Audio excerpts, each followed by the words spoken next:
Terminal physique simi, une question égale une vidéo, champ de pesanteur uniforme, on va faire des équations horaires dans la situation numéro 2. Donc on sera en chute libre avec vitesse initiale sans angle et une altitude de départ. C'est parti. Donc mon petit schéma. On a l'axe X, l'axe Y, l'altitude H au départ, le vecteur V0 qui sera horizontal, le vecteur G vertical vers le bas.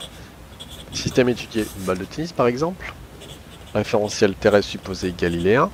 Bilan des forces, le poids. Pourquoi le poids? Parce que nous sommes en chute libre. On applique la deuxième loi de Newton. Somme des forces extérieures est égale à la masse de la balle fois l'accélération. La force extérieure c'est le poids puisqu'on est en chute libre. MB fois A. MB fois vecteur G est égal à MB fois A. Pourquoi? Parce que le poids c'est M fois G. Du coup le vecteur G sera égal au vecteur A. On va trouver maintenant les coordonnées de l'accélération. Donc on vient de nous montrer que le vecteur A est égal au vecteur G. Et le vecteur G on sait qu'il est vertical vers le bas. Quand on est vertical vers le bas, AX vaut 0, ok, parce qu'il est perpendiculaire à l'axe X. Et on est parallèle à l'axe Y, mais de sens opposé, du coup moins G.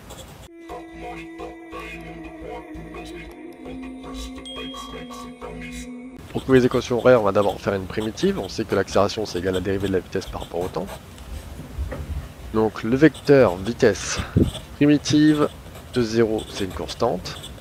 Primitive de moins g ça devient moins gt plus constante numéro 2. On va se positionner à t égale 0, à vecteur v0, v0x égale à v0 et v0y égale à 0. Pourquoi? Parce que le vecteur initial v0 est horizontal.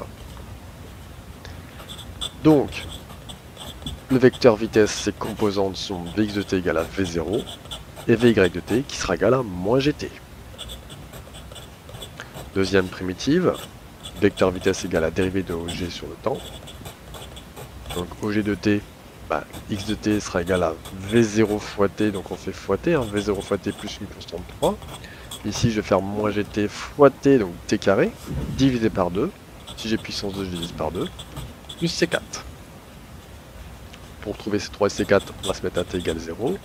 À t égale 0, j'ai OG de 0. X0 sera égal à C3, qui vaut 0 en abscisse. Y0 qui est égal à C4, qui vaut grand H. L'altitude de départ.